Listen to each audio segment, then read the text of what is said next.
perhaps you all know. Why won't Matt Nagy bench Mitchell Trubisky? Oh, man, two things. One is the ROI. They got to get a return on that investment. That is a number 2 overall pick. And they moved up from 3 to 2 to get him. Gave up 2/3 and a 4th rounder for that. So there's an investment there. You got to get it. You got to extract as much as you can out of it. And 2, it's like the politics at play in sports. When you're drafted high, I was a 2nd rounder. I'm not like these guys right here, number 1 overall, number 2 overall. But even as a 2nd rounder, my roommate was undrafted, Pat Williams. And we sitting there every night, and I'm getting destroyed. I'm coming from Columbia. I'm learning the game on the fly. He went to A&M. He knew the game. And every day they were glowing about me. Oh, Marcellus, I can see it. Oh, it's coming right around the corner. Meanwhile, Pat doing better than me, and they would sit there, get to the back of the line, move on. No investment in him. He's undrafted. You're seeing that right now. They're going to try everything, even using some magic and sorcery to try and make sure that people see Matt Nagy and everyone who's invested in Mitchell Trubisky succeed. And that's all we're seeing at play.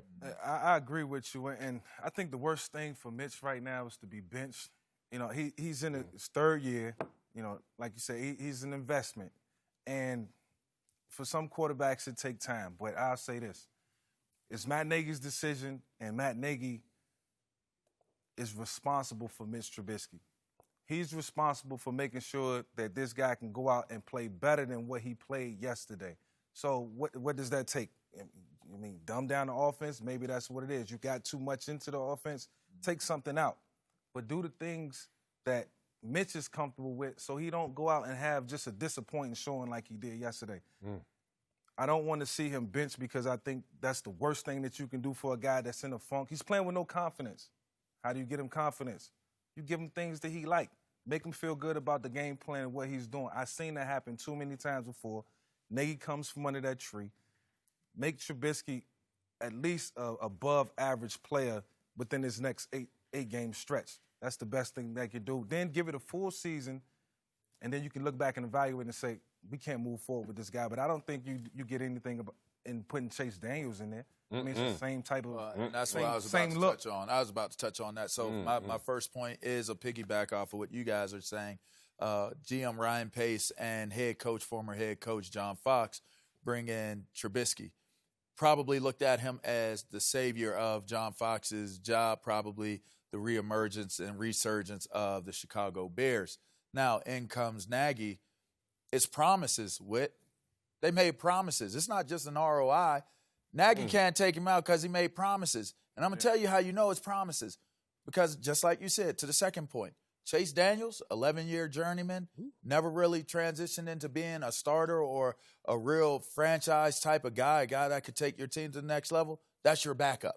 So if Mitch Trubisky goes down with an injury, if Mitch Trubisky goes down or gets benched or whatever it may be, you basically are you're cashing the check for this season and it's done. Whatever you got right now, you're taking that away because you're showing right now Chase Daniels as your backup. That's a high draft pick you had to bring in. You got to try to see what's going to happen with Trubisky. I'm going to disagree with you a little bit about Chase Daniel. He is considered one of the upper-tier backup quarterbacks in the NFL. Yep. He's supposed to be a cut below Teddy Bridgewater in terms of backup quarterbacks.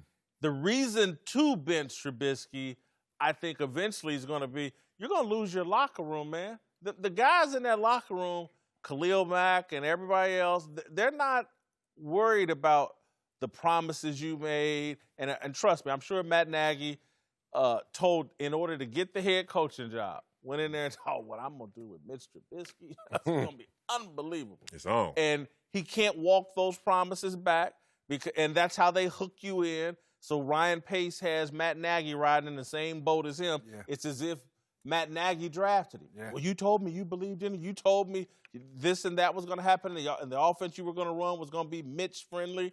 And so he can't walk out of that. But more than anything, I think it's Ryan Pace, and it's a decision upstairs. They won't allow Matt Nagy to bench him, but eventually it's going to cost everybody credibility within that locker room. It's going to be hard to coach those guys. This guy is stopping them from winning games. That offense is letting a very talented defense down.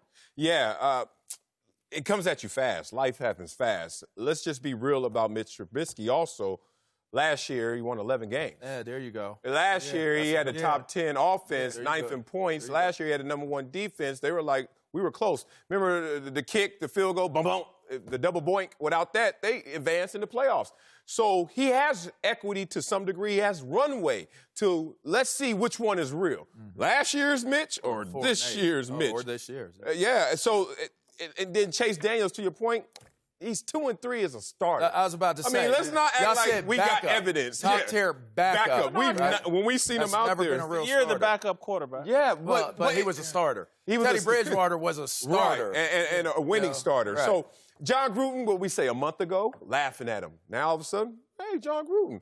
Same thing with Mr. Trubisky. Just a year ago, a few games ago, Mr. Trubisky was the toast of the town.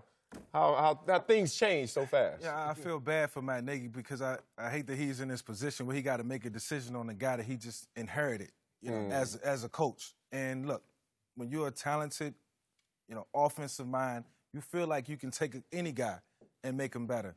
That just might not be the case. Just keep in mind that Mitch Trubisky only had 1 year of college experience, so he's still growing. But in the NFL, you ain't got that type of time. Thanks for watching. Subscribe here to get the latest from the show.